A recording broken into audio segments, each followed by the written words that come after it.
So this is not 1st and 2nd Timothy or Titus. This is the Minor Prophets. So if you were expecting me to talk about those three books, then you need to go to the big room. This is the Minor Prophets. So we're going to actually be talking about the first 6 minor prophets for this particular quarter. I went to Mickey back in November, maybe December. I think it might have been December. And after doing a little research on the minor prophets, I found out that there was a lot of material. And I felt like maybe I just would be overwhelmed trying to get 12. I think there's 12. 12 minor prophets within a 3-month period. So he graciously said that I could do 6 now and then 6 maybe 20 years from now. So we'll see how that, after this class, it may take 20 more years for people to. Anyway, minor prophets, but why?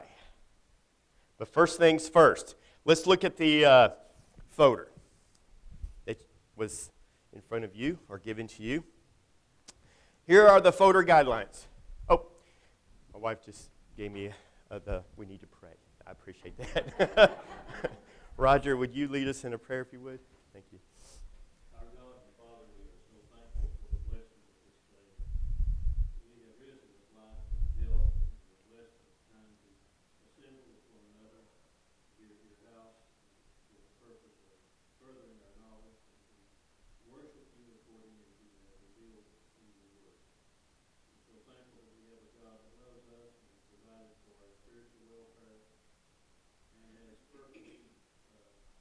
Things that he has purposed, he has carried out, and we stand blessed from the efforts of all those who live before us, including the prophets that we were about to study. Their faithfulness, their diligence, and their love for your word, their assurance that they had the things that were promised and spoken of them would be fulfilled in Christ. We're thankful for our forgiveness, for the cleansing of our sins, and for the life we have in Christ. The wisdom that we have in studying your word, and we ask for your help in our daily walk that we might exemplify the things that we embrace in our faith. Be with Robbie as he leads this class, and be with all the teachers this morning here. And may the classes be productive and conducive to a strengthening of our faith, and a strengthening of our unity and bond of peace that we have. Help us to always cast our burdens on you in confidence, knowing that you will provide relief and answers in your time. And we ask these things humbly in Christ's name. Amen. Thank you. All right, so if you want to look at your folder, on the left-hand pocket, you'll notice there is a prophet timeline. It is color-coded, so if you look in the upper right-hand corner, it gives you the different nations that are talked about and which prophet is talking about which nation, and so it is color-coded. The right-hand pocket has a map of the time period that we're going to be in, basically the divided kingdom, so anytime you want to reference that, you may, of course. Attached to the left pocket is a minor prophet list with the dates. Some of the minor prophets are suspect as far as what date, but that just kind of gives you the consensus of what dates the prophets were prophesying. Graphic organizer sheet. This is the one that's attached. I created this for your help. As a teacher, I like for my students to retain information, and I think sometimes the best way to retain information is to actually write stuff down.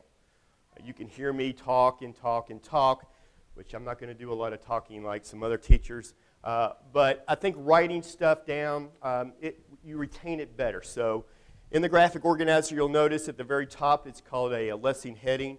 You can put the prophet for this particular class. You can put introduction, the time period that we'll be talking about, the king or kings that associate with that particular prophet, and any Bible verses that you feel that are important that you may want to reference later. Jots, you can't really see the J on the jots, but that's if I have questions during the class period, you can put your answers there. You can also use the back for jots or any answers to questions. A sketch. Again, when you write stuff down, I think you retain it better. So during the course of the class, anytime you want to sketch something that may help you retain the information, just make a little sketch there. I'm not an artist, so my sketches are not like my mom. My mom is an artist. But just to give you an example, I have, as a sketch, I have God, then I have minor prophets, then I have the people. So that's just a little sketch to kind of help me retain that information. Tidbits is basically anything you may want to write down in that space to look up later, maybe something important that or interesting that you may just want to research later, and that kind of gives you a place to put that. Miscellaneous, of course, that's up to you. And a map, whenever we talk about something in class as far as places, again, going back to the retaining information, if you could just mark on that map, I know it's really small, you might have to write really small, but any of the places that we talk about in class, you can just put a little mark and maybe a little dot and then the place that we're talking about on the map to kind of give you a reference to all the different biblical places that we'll be talking about. And then the biggest takeaway. This is kind of one of my main things that I want you to put in this little space is anything in the class that just a wow moment, just something that wow, or something that you felt was the most important aspect of this particular class. That's the takeaway. Notebook paper, you'll notice that each graphic organizer is followed by a piece of notebook paper. That's for taking notes. You'll notice that I have, in my classes, when I was teaching, I would require my students to, if they're going to take notes, they had to at least write so many notes as a requirement. I'm not going to come and check, Mickey, to see if you have your 5 notes, okay, and then give you a bad grade for that class period, okay? But if you want to write notes, that's available. Also, I have a Post-it, and a Post-it is on each graphic organizer for each week. What I ask of you, requires what I would do with my students. What I would ask of you is to write, again, any the big idea that you're getting out of this class, any teacher feedback for me, any observations, or questions you may have that I could get answered for the next class period. And we'll probably put those Post-its maybe in that back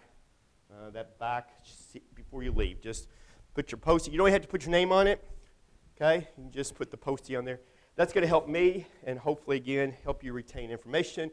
So, let's go to your notebook piece of paper and write down 7 words only, to summarize minor prophets according to your understanding. I'll give you a few seconds. 7 words to summarize. 7 words to summarize the minor prophets according to your understanding. Now, if you want to make a statement that using 7 words, that's fine. Or just 7 individual words.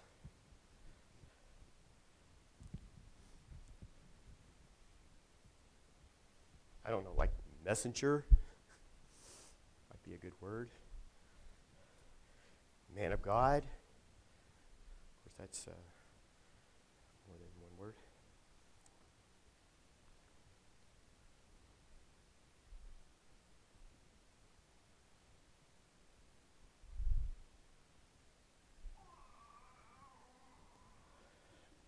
That's more than one word.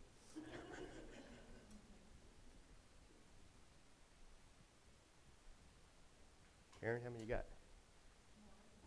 Okay, you can go over, okay? Actually, you can't. No, it says only. What am I talking about? Only 7. You can't go over. Follow the directions.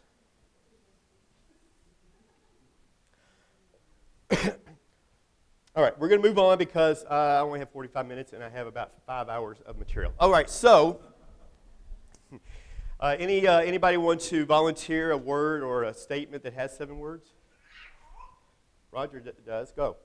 Fourth, told God will to serve God. 7 words. Awesome. Okay.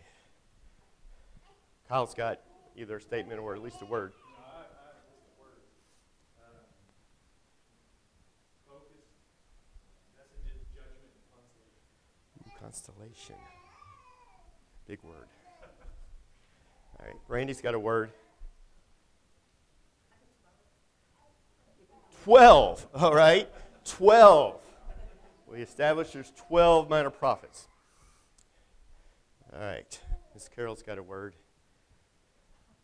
Now here's the deal. If you want to, steal some words or statements that have already been stated in class, you can use words that have already been talked about. I got you. I understand that. So I want someone to be my reader today when it comes to different slides, and I think Jonathan volunteered for that. Thank you, Jonathan. So if I pause for more than 2 seconds, that means you're going to read the slide. Okay? That way I don't have to say, Jonathan, read the slide every time. Okay? So what nation is the above paragraph referring to? Go, Jonathan.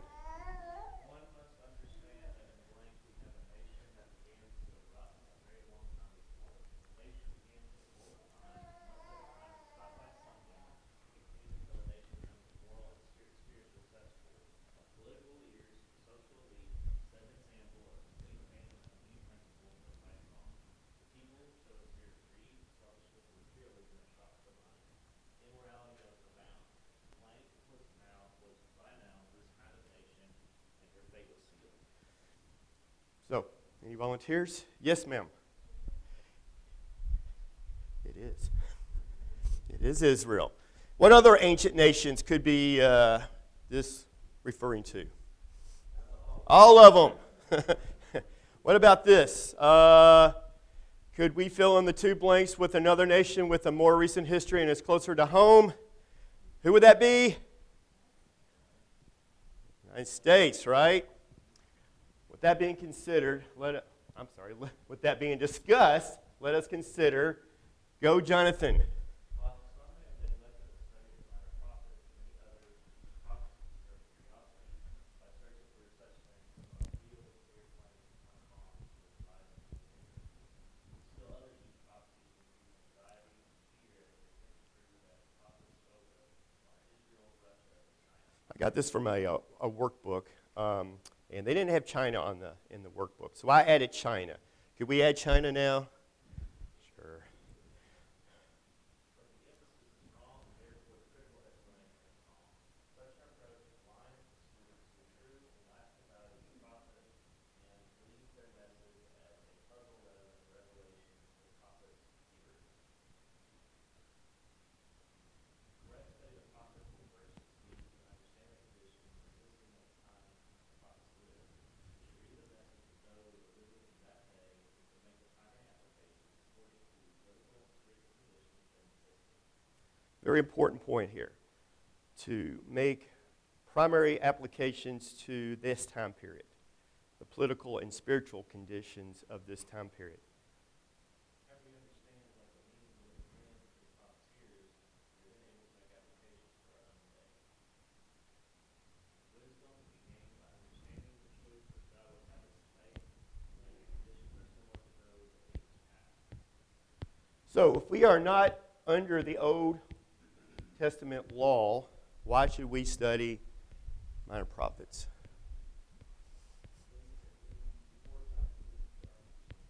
Yep. History repeats itself, Roger said. Yep. Like it.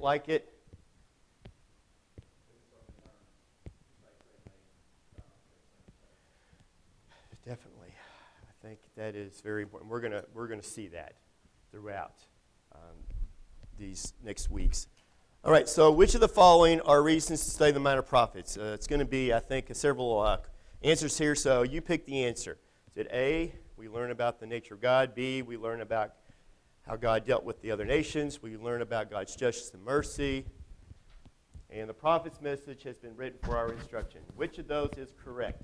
Anybody want to volunteer? What? All? I think that's an option. They're all correct, of course. So we are not under the Old Testament law, so why should we study the minor prophets? Well, while Christians are not under the Old Testament as a system of justification, the Old Testament is what? What?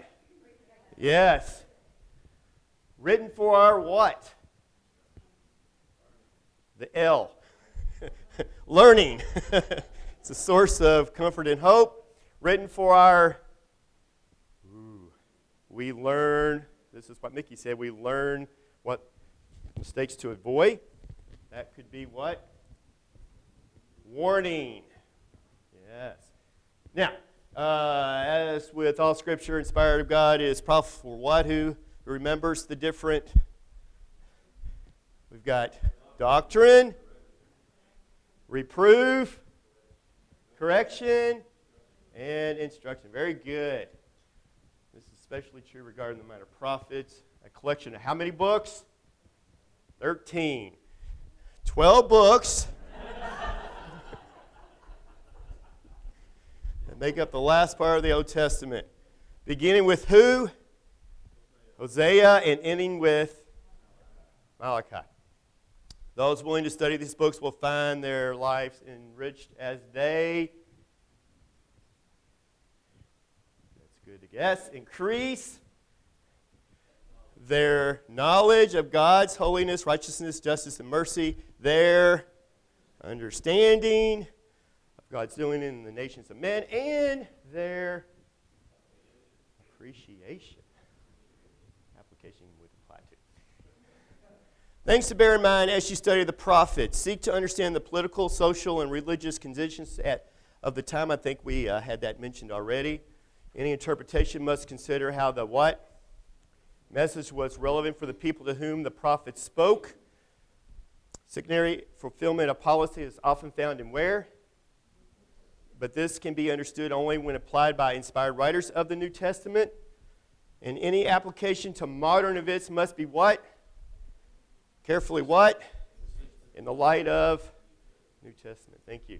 Things to bear in mind as you study the prophets. Again, consider God's relationship to the heathen nations. We'll be talking about a lot of heathen nations other than Israel and Judah, which were also really bad at times. The prophets often reveal how God's directed their destiny and judged them. This may provide what? As to how Christ rules the nations today. We have a couple of verses, and I need a verse reader. Who wants to read all the verses? Oh, Karen, go.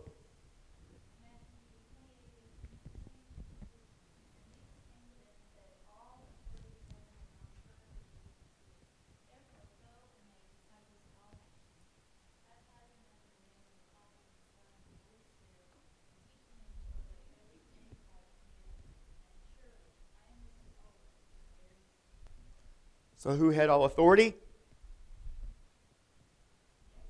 Of course, it was Jesus. I need to be a little closer.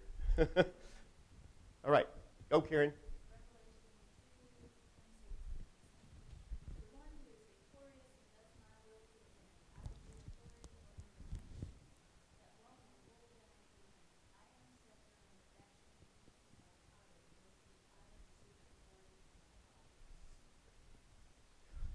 Other things to keep in mind.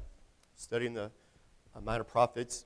Note any teachings regarding the Messiah and his coming kingdom. The immediate mission of most prophets was to what? Save God's people from what? And wickedness. Failing that, they were sent to announce God's what? And coming destruction of the... Did that happen? Yes. But many prophets left a message of hope for the future, kind of like we have today, regarding the Messiah who came and established a kingdom that could never be destroyed.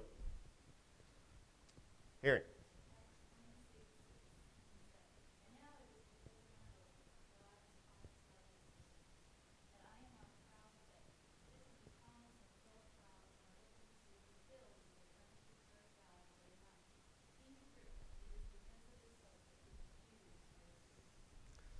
Did the prophets forecast a Messiah in their prophecies? And did it come true? Why study the minor prophets? Because in them we learn about the nature of God, His holiness, justice, righteousness, and mercy. The workings of God as He dealt with nations, bringing judgment upon the which can help us in our relationship with God today, giving us comfort and, again, hope to face the future, knowing that who is the ultimate person in control? Of course, God. So what do you think about when you think of prophet? Mouthpiece. I think that's actually a scripture with that particular word. Mouthpiece. Foretelling. Yep, forth-telling, not fortune-telling, right? Right? Ambassador. Very good. Like it. So we have God at the top, of course. Then we have the minor prophets with an arrow pointing down from God. And then we have pointing down from the prophet, a mouthpiece, which is what Kyle just said, people who should listen to God's message. That's the hierarchy. God, prophet, and people.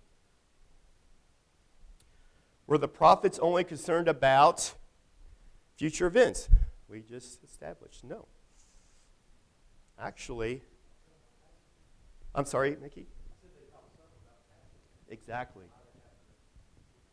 That's exactly. Jonathan? Prophets do some foretelling. They warn the wicked and encourage the righteous. In fact, the prophets are not primarily interested in the future. Not so much. The majority of their sermons dealt with the present and the past. Very little revelation is given about the future. They're more concerned with the past and present failings of the nation and their relationships to God and man. What's it say about the prophets when they were more concerned about the past or the present and not the future? Well, we know that they, Mr. Patterson, they didn't understand the language about the future. They were concerned about the immediate and what's going on now. Because they were living in it, right? I submit to you, do you think they had a love for the people they were prophesying to? I think they loved the people they were prophesying to. And hence, they were more concerned about what was going on now because they wanted to what? They want to save the people, right? Of course. They focus on the lack of morals in society, which points to the problems. They focus on people's failures to keep the law. They constantly exhort the people to an internal righteousness. All right, you have to figure out what that says. You have enough little. I'm sorry. I was working on this again last night. All right, Deuteronomy 18:9 through 22. Karen, get ready. It's going to be up there.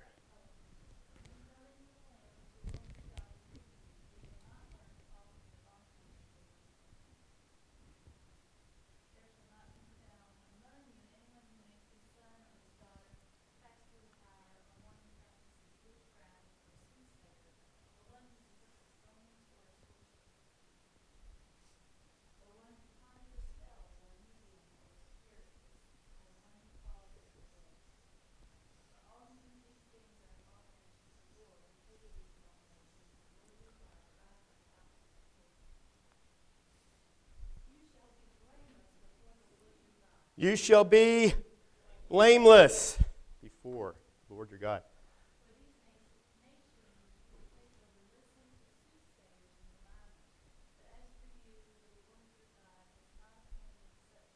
What's a diviner? What's a soothsayer? Kind of fortune teller? But I think those both those words mean basically the same thing. Fortune teller Shouldn't do that.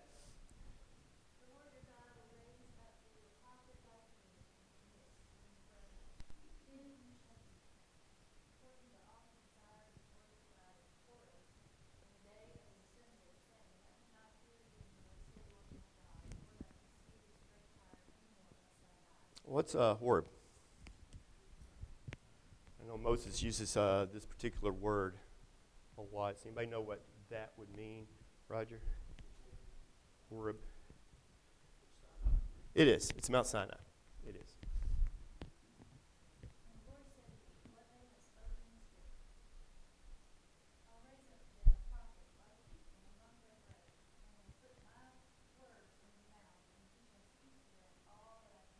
What's this say about the prophets here? It's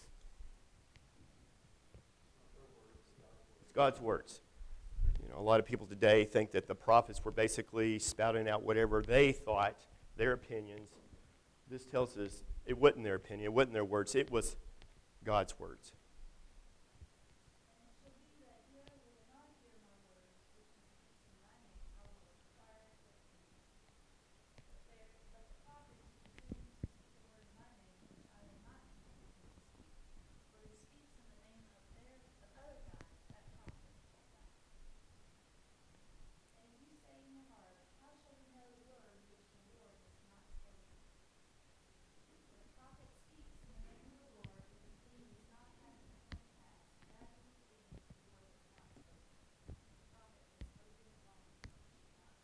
Don't be afraid of them. If it doesn't come true, they're not a true prophet of God. So, Jonathan, the institution of prophets.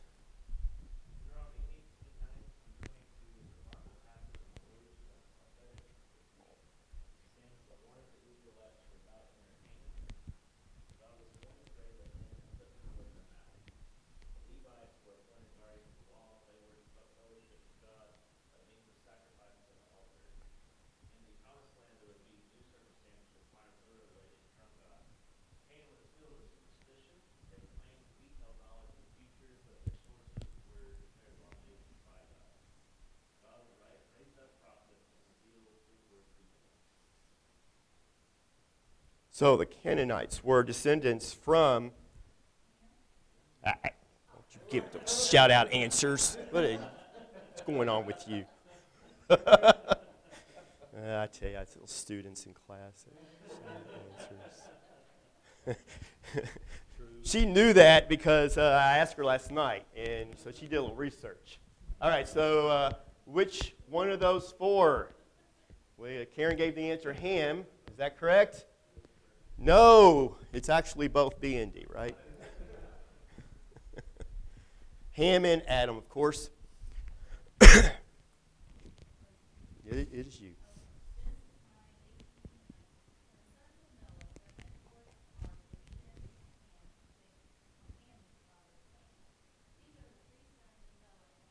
Oh, sorry, I went too fast.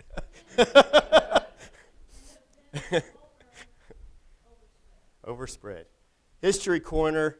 The Israelites had brought with them to Canaan the first, as we know it, something in the world. Any ideas? Is it ideal or idea? Idea.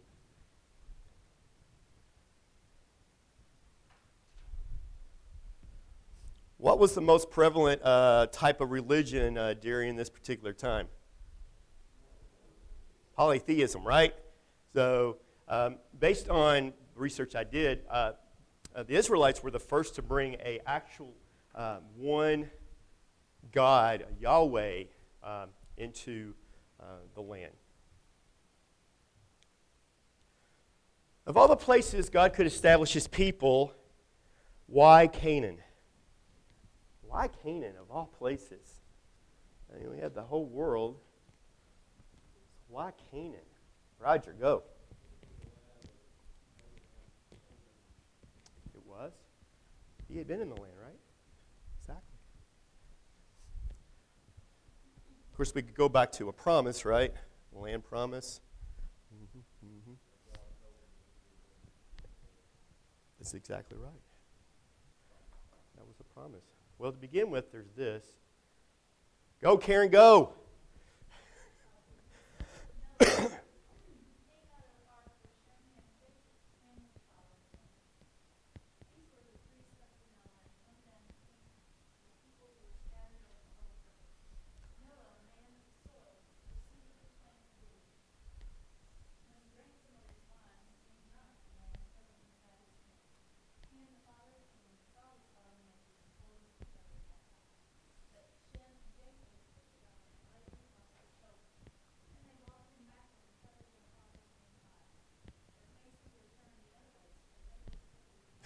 Sorry. That was kind of an important point.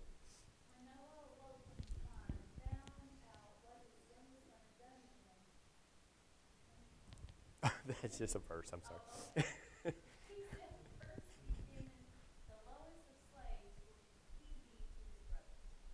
Does this have maybe something to do with why they were sent to Canaan?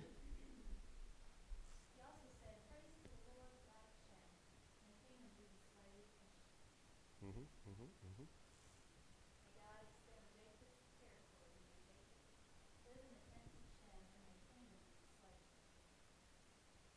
So, who of the three brothers where did Jesus descend from?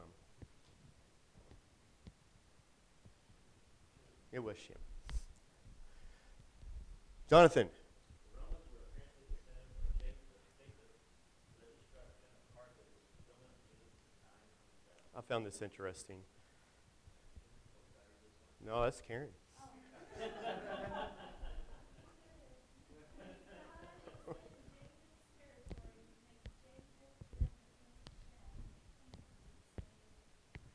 So we know Japheth, territory anyway, comprised of Rome in those particular areas. Which of the following may have been an evil behavior the Canaanites practiced that came from Ham? Would it be, and Karen, don't shout out answer yet, polytheism, oppressing the poor, debased sexual immorality, or worshiping gods in the high places? Which of those may, and this is just my own opinion, evil behavior coming from Ham? A lot of people put C. That's what I have, C. I find that just interesting. The land of Canaan would also be called the Promised Land. Jonathan, go.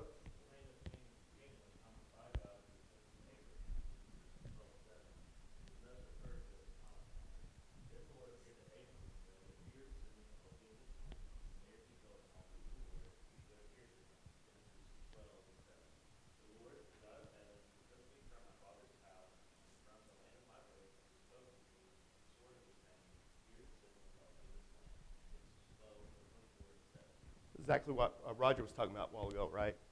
Abraham was actually in this land, and it was a promised land to Abraham and his descendants.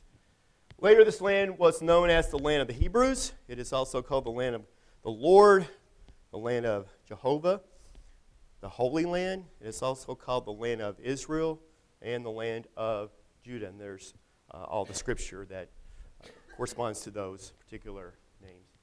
Science Corner. We had History Corner, now we have an opposite quarter, Science Corner. The land flowing with milk and honey. Not so much today.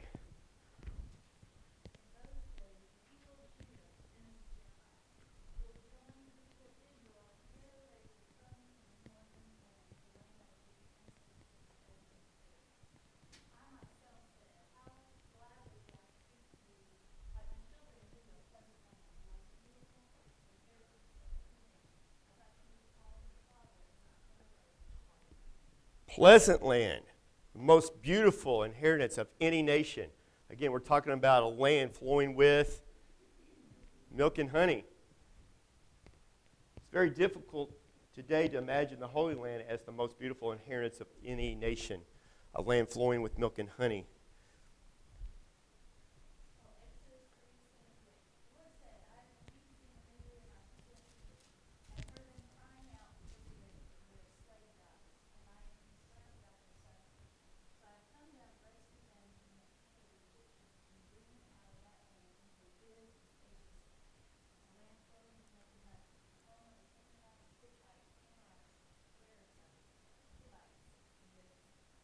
Thank you. So what is the green area called in ancient times? And I'm referring to that. What is that green area referring to in ancient times? Anybody? I didn't know this until I did a little research. It is. Yay, Jason. Very good. You want to tell us about the Fertile Crescent? Very fertile.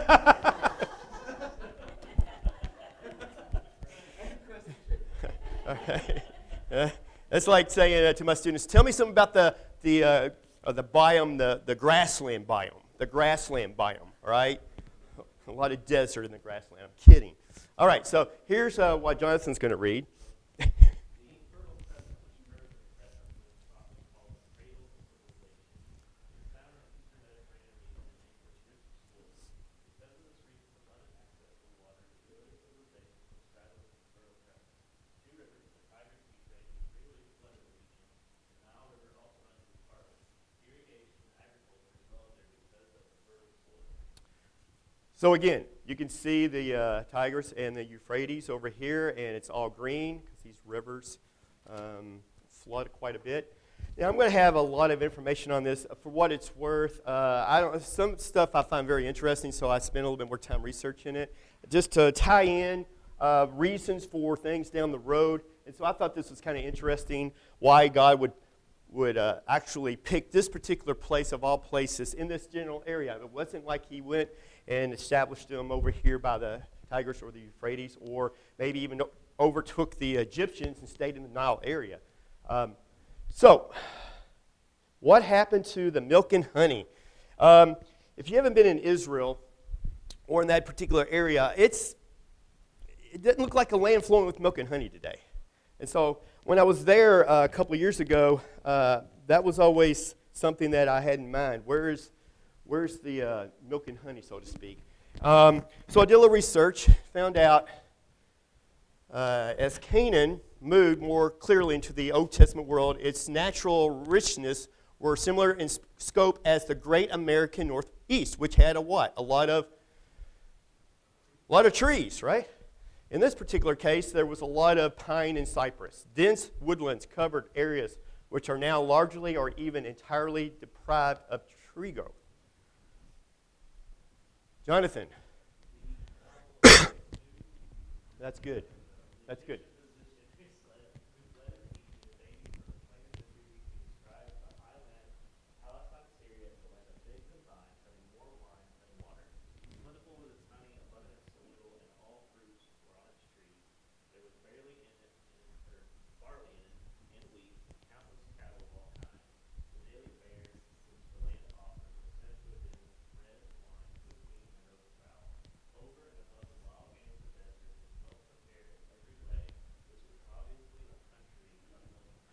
So why would I put this slide up there? And we're talking about an Egyptian physician in the 12th century BC. Why would I put this up here? Why would I put this up here? Anybody want to speculate? Yeah, it kind of refers to us, but also it refers to the fact that this land was flowing with milk and honey. This is actual documentation of someone who doesn't have a bias, right? Doesn't have an agenda. Is saying, this land is great.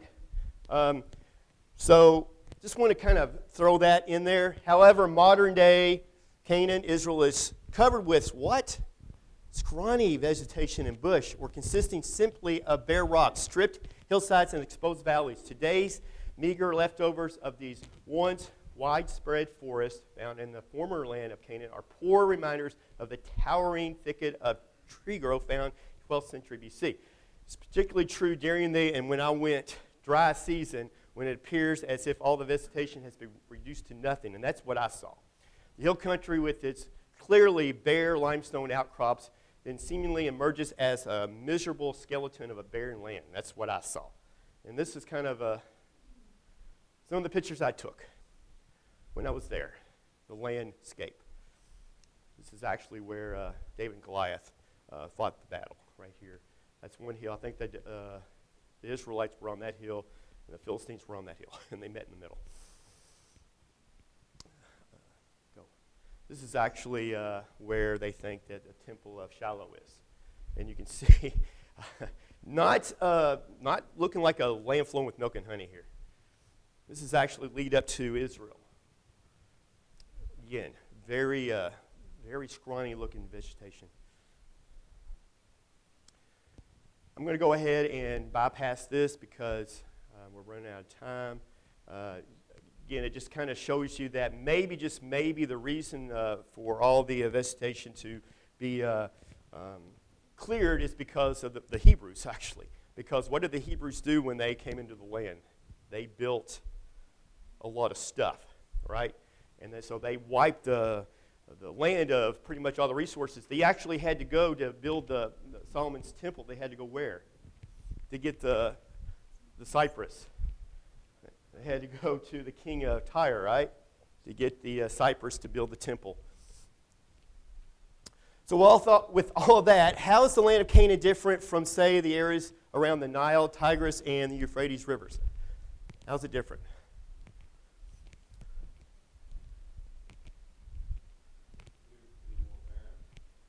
Yep. It's less. Well, at the time, maybe it was blessed at the time. But there's something that these rivers do every year. Does anybody know what these rivers do every year? They flood. And when they flood, they provide a lot of farming opportunities. If you know anything about flooded area, there's a lot of silt. And that silt is the best soil you can grow stuff in. And so basically, the Jordan River doesn't flood like that. So what does this say about why God would put the Israelites in this general area? Why would he put them in an area that doesn't flood? I have my own speculations. This is the reason we're going through this. And again, this ties back to the minor prophets.